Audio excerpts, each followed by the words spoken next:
The medtech sector has had a really rough couple of years, but that might just be about to change. So today, we're going to explore three medical instrument companies that the market seems to be sleeping on.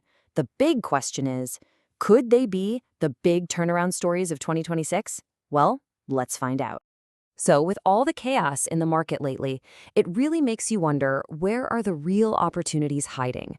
The entire medtech sector took a pretty serious hit, which means some really solid companies might now be on sale. Let's dig into that a little bit. We're going to zero in on the investment case for three specific companies: Fresenius Medical Care, Integra LifeSciences, and stabilise. Now, each one of them is trading below its normal value, but they each have a unique catalyst that could totally rewrite their story by 2026. But first, to really understand the opportunity here, you have to understand the problem. So why exactly has the medtech space been in such choppy waters lately? I mean, it was basically a perfect storm, right? Inflation drove up costs for everybody, rising interest rates made borrowing more expensive, and then their main customers, hospitals, started tightening their belts. All that uncertainty just crushed valuations pretty much across the entire sector. But here's where it gets interesting. Looking ahead to 2026, it feels like the tides are starting to turn. The very things that created all those headwinds are now beginning to shift. Okay, this slide is absolutely key because it maps out a whole new playing field. If the Fed stabilizes interest rates, that's a direct boost for stock valuations. If inflation cools down, well, companies get to keep more of their profits. But these last 2 points are critical. Hospitals are now leaning towards reliable, recurring expenses instead of risky, big-ticket purchases.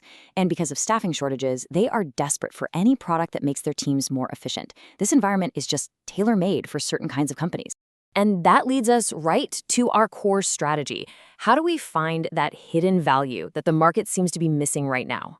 So, when we say undervalued, we're talking about something very specific.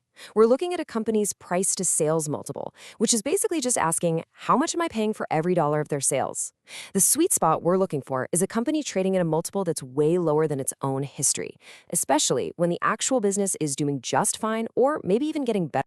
And this is the playbook we're looking for. Think of it as a two-step dance. First, the company gets its own house in order, improving profits, cutting costs, you know the drill. Then, the market catches on and re-rates the stock, which just means investors decide it's worth more. That 1-2 punch is where the real potential is hiding. Now, let's take that playbook and apply it to our three companies and see how this could all work out in the real world. Our first company is Fresenius Medical Care, or FMS. They are a massive global player in everything related to dialysis and chronic kidney care. This table really shows you the disconnect. Just look at their price to sales multiple. At 0.55, it's not just below its own history, it is worlds away from the industry average of over 4. You just have to ask, why is the market so negative on this company? So, what could change the story? Well, on the plus side, they have a big cost savings program called FMA 25 Plus that's already helping their margins. They're also rolling out new technology and buying back their own shares. The risks, though, they're real. Treatment growth could stay slow, and changes in government reimbursement or high labor costs could definitely remain a headwind. Let's move on to our second company, Integra LifeSciences, ticker IART. They operate in some really specialized areas, like neurosurgery and advanced wound care. Now look at this. Integra is trading at just 0.59 times sales, but its own 5-year average is over 2. That is a gigantic gap. It's happening because of some recent operational stumbles, but the big question is, can they actually fix it?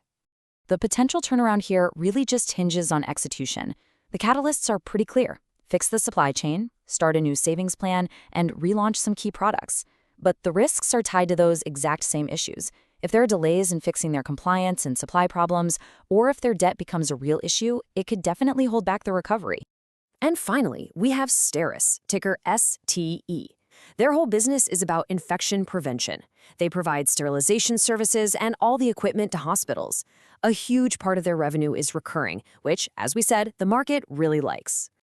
Now, as you can see, stabilise is a different kind of story. It's not cheap like the others. In fact, it's trading just a little bit above its 5-year median. So the play here isn't about buying some deep discount. It's more about getting a really high-quality, reliable business for a fair price, especially since it's still well off its peak. The bullish case for STERIS is built on a really strong foundation. I mean, they have a massive $400 million backlog of orders, their high-margin services business is growing, and they generate a ton of free cash flow. The main risks are more on the macro level. Things like tariffs and inflation or a broad slowdown in hospital spending could impact their growth. Okay, so that's three very different companies, each with its own potential path forward. Let's put it all together and see exactly how they stack up. This table really tells the whole story. You've got Fresenius and STERIS both projected to grow earnings around a healthy 9%. But the really interesting metric here is the earnings yield. Just think of it as the profit you're getting for every dollar you invest. Integra, the deep value play, has this huge 18.5% yield, which just shows how much the stock has been punished. Fresenius is also high at 11.5%, while STERIS has a lower yield, which is exactly what you'd expect for a more premium, stable company. And this really gets to the heart of it all. Each of these companies demonstrates, in its own way, how a gap between the underlying business performance and the market's perception can create potential opportunities for investors who are willing to dig a little deeper. But ultimately, for all three, the story comes down to execution. The plans look great on paper, but can they actually deliver? And that leaves us with the final question. Is this a story of deep value, a quality compounder, or a high-risk turnaround? Which bet pays off by 2026? Thanks so much for watching.